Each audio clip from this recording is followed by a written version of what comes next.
Avoir un package de différentes finitions quand on a un meneur de petite taille, comme je le disais dans les vidéos précédentes, c'est quelque chose qui est très important. Mais ce qui est encore plus important que ça, c'est de savoir quand et comment les utiliser. Bonjour à tous, vous êtes ici avec Chris de la chaîne Basketball is an Obsession et aujourd'hui on va voir 5 différentes finitions que je vais vous expliquer comment et quand les utiliser. Reste justement jusqu'à la fin de la vidéo parce qu'il y aura justement la question cachée.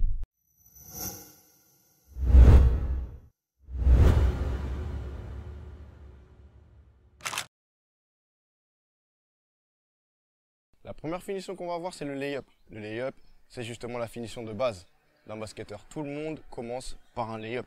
Et le layup s'utilise en fait de façon souvent à ce qu'on soit en 1 contre 0. C'est pour ça qu'on travaille comme ceci à l'échauffement notamment. Le layup, c'est justement le tir en course le plus rapide, mais le plus pratique quand on est tout seul. En termes de match, on utilise un layup quand justement on a passé son premier défenseur et qu'il n'y a pas d'aide, voire peu d'aide dans le second rideau. Comment faire un layup? Un layup, c'est de faire 2 pas, puis ensuite se diriger vers le panier. Le principal pour faire un layup de bonne qualité, c'est justement de bien poser ses appuis, mais également de lever son genou pour pouvoir monter plus haut.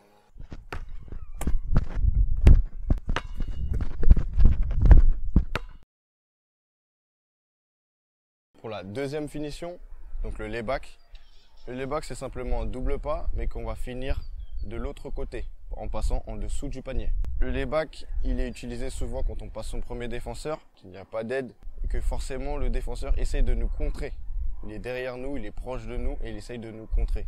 Pour pouvoir justement se protéger, on passe en dessous du panier, pour ensuite finir de l'autre côté. Comment faire un layback? C'est tout simple. C'est un layup, donc c'est-à-dire poser les appuis correctement. Donc du coup, finir assez loin et ne pas justement faire comme un layup et vouloir passer en dessous du panier, mais justement poser un dribble de plus pour pouvoir s'approcher du panier et finir en dessous du cercle.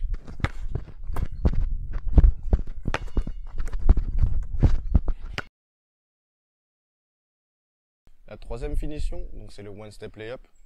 Le one step layup, c'est simplement un double pas avec un seul pas. Pourquoi? Parce qu'en fait, ça permet de pouvoir tromper le défenseur et justement de pouvoir finir correctement. Le one step layup, il s'utilise quand on a un défenseur qui soit en contre-attaque, qui nous suit par derrière et qui essaye de nous contrer. Parce que souvent, voilà, les grands cherchent à contrer contre la planche. Et le one step est très efficace justement parce que pour pouvoir contrer contre la planche, il faut avoir un certain timing. Et souvent, ça se calque sur les pas de l'attaquant. Avec le one step layup, c'est impossible de le faire parce que souvent le défenseur se cale sur le deuxième appui et là du coup il n'y a pas de deuxième appui, le ballon est déjà parti, donc forcément le défenseur est totalement surpris et ce qui fait que c'est une finition qui est assez redoutable. On utilise aussi le one step layup lorsqu'on a battu son premier défenseur et que le deuxième défenseur qui vient en aide essaye de venir assez rapidement pour pouvoir le feinter et de finir assez rapidement.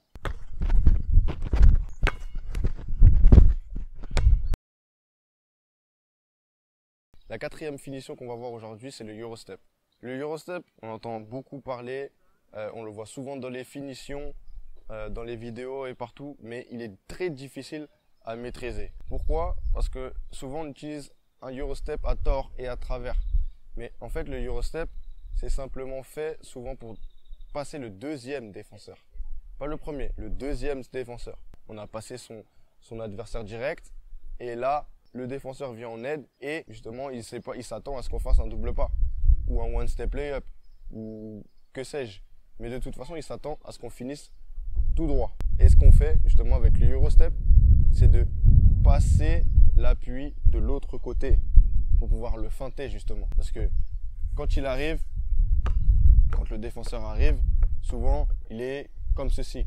Et en fait, le fait de poser son premier appui, il va s'attendre à ce qu'on passe de ce côté, si on va à gauche, et de ce côté, si on va à droite. Du coup, il va forcément à un moment donné se décaler. Et à partir du moment où il se décale, c'est là où je le prends à contre-pied pour aller de l'autre côté.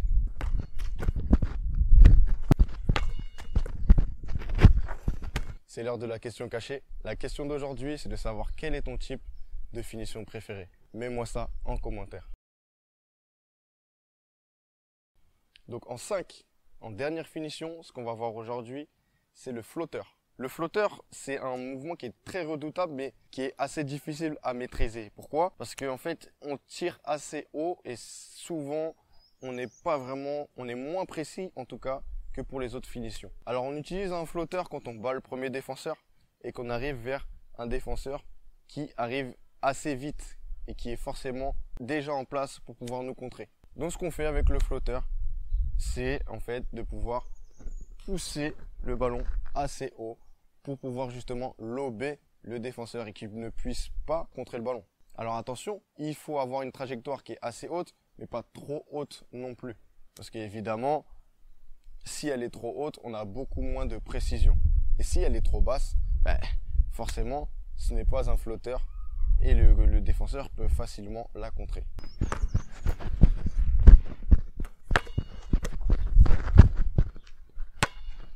Ok, on arrive maintenant à la fin de la vidéo. Donc aujourd'hui, dans cette vidéo, tu as pu voir 5 finitions et surtout comprendre comment et quand les utiliser. Maintenant, tu as toutes les armes pour pouvoir justement finir concrètement. N'hésite pas à liker, commenter et partager la vidéo si tu as aimé et également à répondre à la question secrète. Je te dis bientôt à la prochaine vidéo. Ciao!